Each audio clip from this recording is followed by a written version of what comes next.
ఆయన ఆరాధించి మనము ఆత్మతో సత్యముతో ఆరాధించవలనని వాక్యం చెబుతుంది.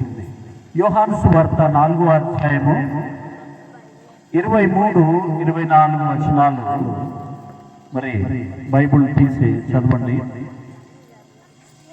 యోహాను సువార్త 4వ అధ్యాయము 23, 24 వచనం.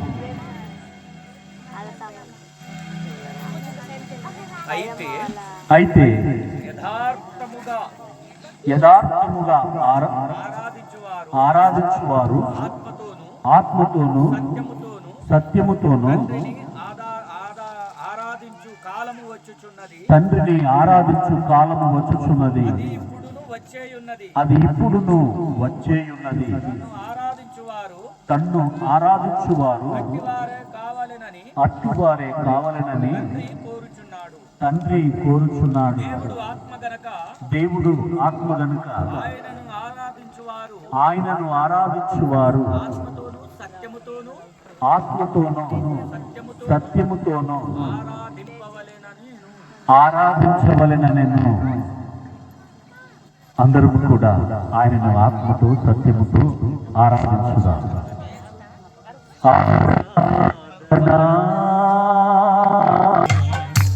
ఆత్మతోను సత్యముతోను ఆరాధింతును నా యేసుని. ఆరాధనా ఆరాధనా ఆరాధనా ఆరాధనా.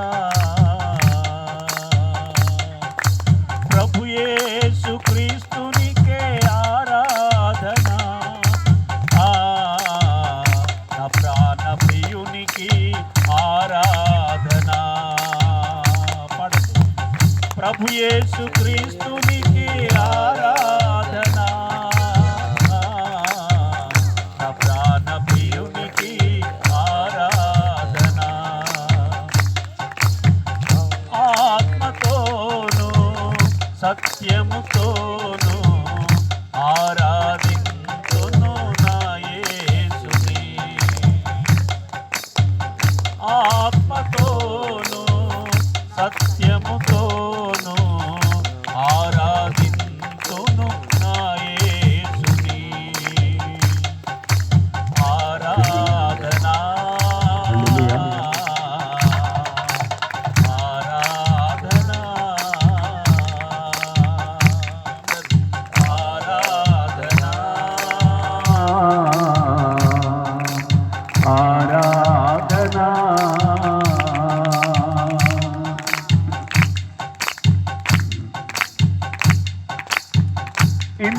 ఇమ్మానుయేలునికి ఆరాధనా.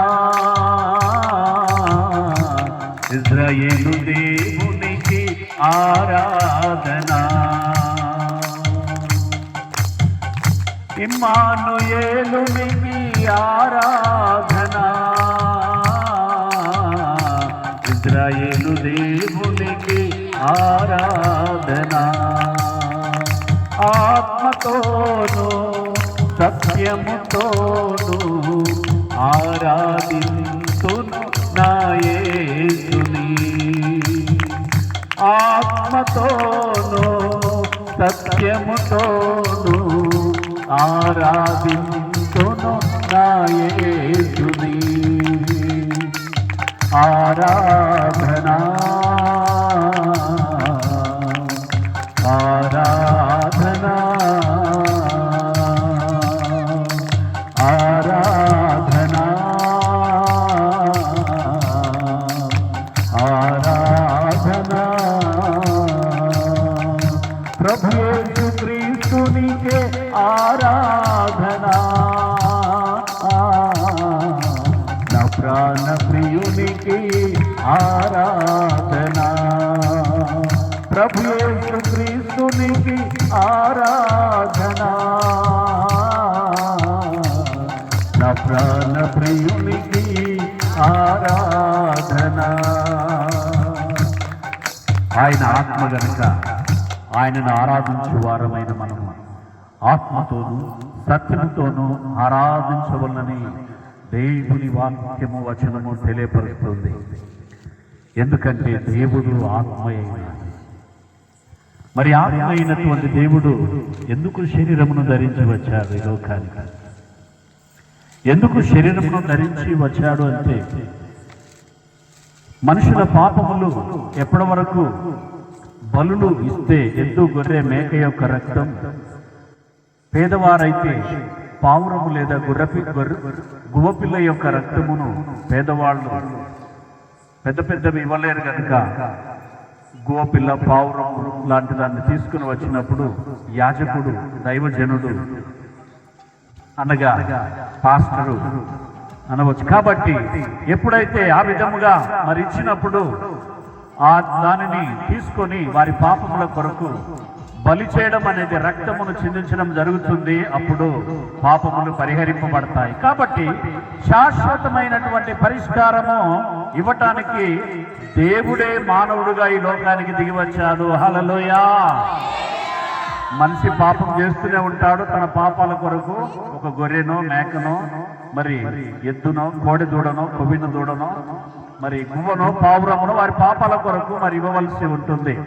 కాబట్టి ఇలా పాపం చేసినప్పుడల్లా ఇస్తాబోతున్నప్పుడు మరి శాశ్వత పరిష్కారం కాదు, మరి ఇవ్వడం కష్టమవుతుంది. కాబట్టి దేవుడే మనల్ని ప్రేమించి, అనగా యోహాను 3వ అధ్యాయం 16వ వచనంలో దేవుడు లోకమును ఎంతో ప్రేమించేను అని కాగా తన అద్వితీయ కుమారుని యందు, చదవండి, అనగా మనందరినీ, ప్రపంచంలోని ప్రతి మనిషిని, లోకం అంటే మట్టి కాదు కదా, లోకం అంటే మనుషులు.